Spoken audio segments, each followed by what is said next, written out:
Bonjour à tous, bienvenue sur la chaîne du commandant Aubenas. Aujourd'hui, je reçois un écrivain qui a passé 20 ans en cavale, un écrivain et un homme politique.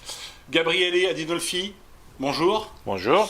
Donc je vais vous demander de vous présenter un petit peu, présenter aussi un petit peu votre parcours qui est retracé dans ce livre édité par les éditions Synthèse Nationale, Année de plomb et semelle de vent. Donc quel a été votre parcours? Qu'est-ce qui vous a amené à écrire ce livre? Et puis, en bref, mon parcours a été que en Italie, il y a eu plusieurs étapes de guerre civile. Et entre autres, il y a eu une petite guerre civile qui a quand même fait 7000 prisonniers et quelques centaines de morts à la fin des années 70, début années 80. Et il y a eu quand même une très forte répression, même idéologique, vis-à-vis de mouvements nationalistes révolutionnaires. Moi, j'étais un des fondateurs de Terza Posizione, qui est un mouvement qui a signé quand même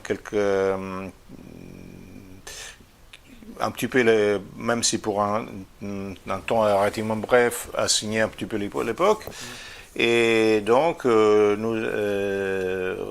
ont mis sur le dos beaucoup de choses. Entre autres, on a essayé 4 fois de me mettre sur le dos l'attentat de Bologne, qui a fait, à la gare de Bologne, a fait 85 morts officiellement, 86 en réalité, parce que quand on a découvert les choses telles qu'elles sont, et on découvre vraiment qui c'est, on découvre pourquoi on a caché une victime.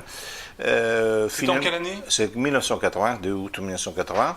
Et enfin, sur Bologne, je suis devenu complètement autre chose, c'est-à-dire c'était prouvé par des aveux de gens de services secrets italiens liés aux d'autres services secrets qu'ils avaient fabriqué de fausses pistes, donc ils ont été condamnés. Et moi, je suis devenu en Italie, on dit partelese, partie lésionnée.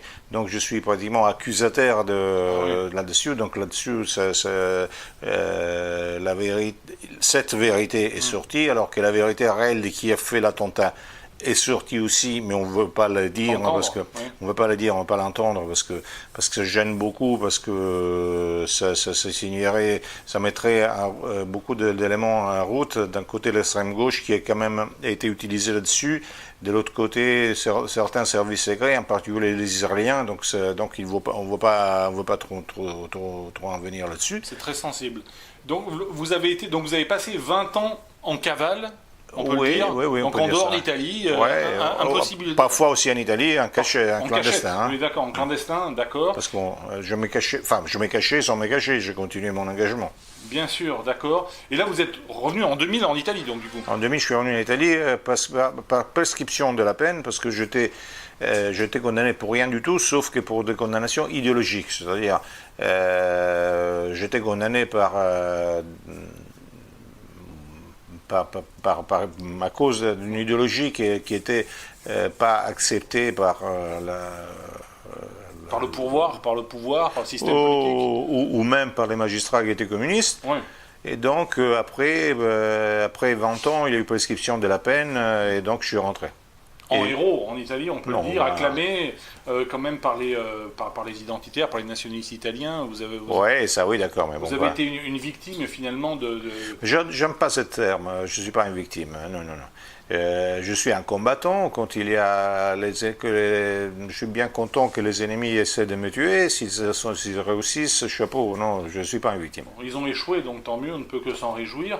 Donc moi, je vous invite à lire le livre que vous avez signé, que vous avez écrit, Année de plomb et semelle de vent, édité aux éditions du bouquin de Synthèse Nationale. Nous avons fait une vidéo récemment avec Roland Elie.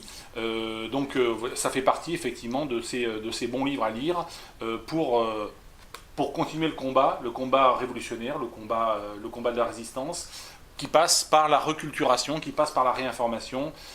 Merci Gabriele de cette entrevue. Je vous en prie. Merci, et je vous dis, restez sur la chaîne et à bientôt.